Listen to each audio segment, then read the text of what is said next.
Hi, this is Ohio Nursing Home Abuse and Neglect lawyer Will Eadie, here to talk with you about 7 critical steps to take to investigate why someone died unexpectedly in a nursing home.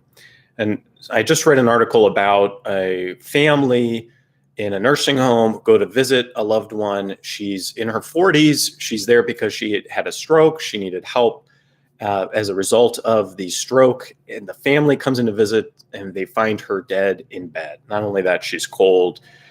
She had obviously not just died, at least the way it's being reported. I want to give a shout out to a group that you can find on Facebook called Elderly Advocates, who are working towards spreading information like this. And that's how I became aware of it. I love this group. I love what they're doing. So check that out.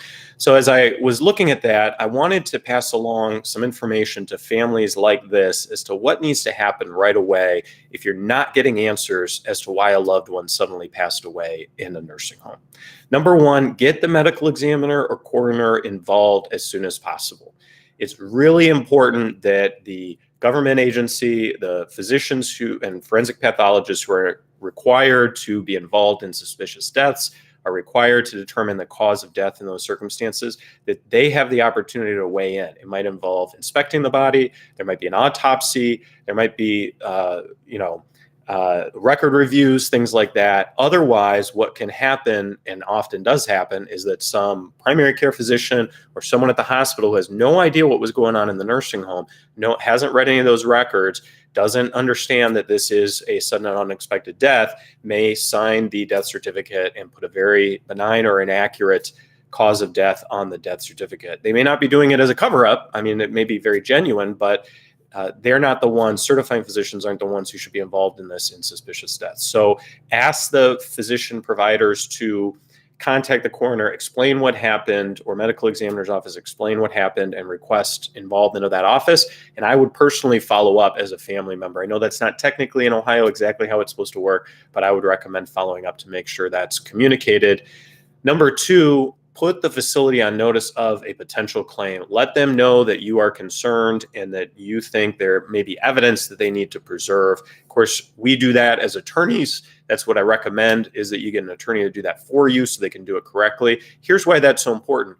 Even if the facility is not trying to cover it up, there may be certain types of evidence that disappear over time. For example, there may be video footage, not necessarily even in their room, just in the hallway, that video footage may be overwritten every 30 days or every 7 days or what have you. So delaying, letting them know, hey, this is a potential claim, save the things like that, may result in those not existing. How can that be important, even if it's not in their room? Let me give you an example. You go and look at the records and it says, nurse A was in there giving medication at this time. Nurse B took vitals at this time. An aide was in there at that time. And they say, look, we were there. There was nothing going on. There's nothing we could have done.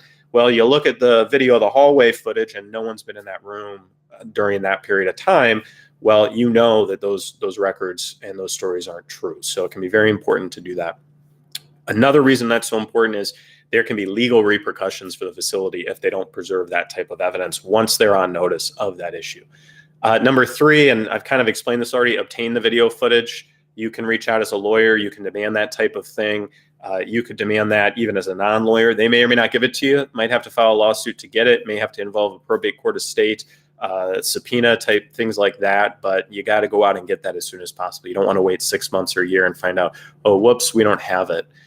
Number four, identify and interview potential key witnesses. This can be so important.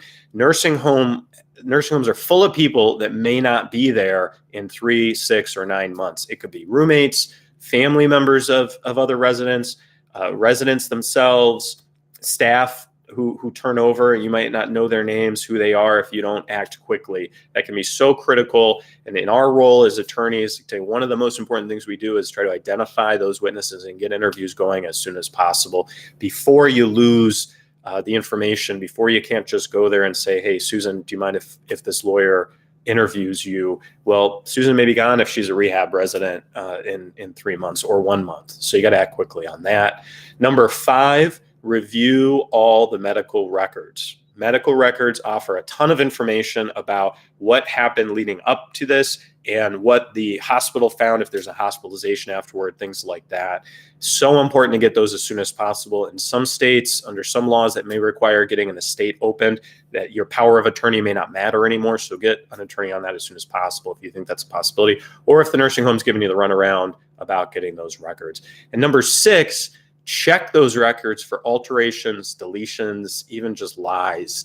In our experience, most nursing home providers, nurses and aides and things like that, they want to do a great job. They try to do a great job.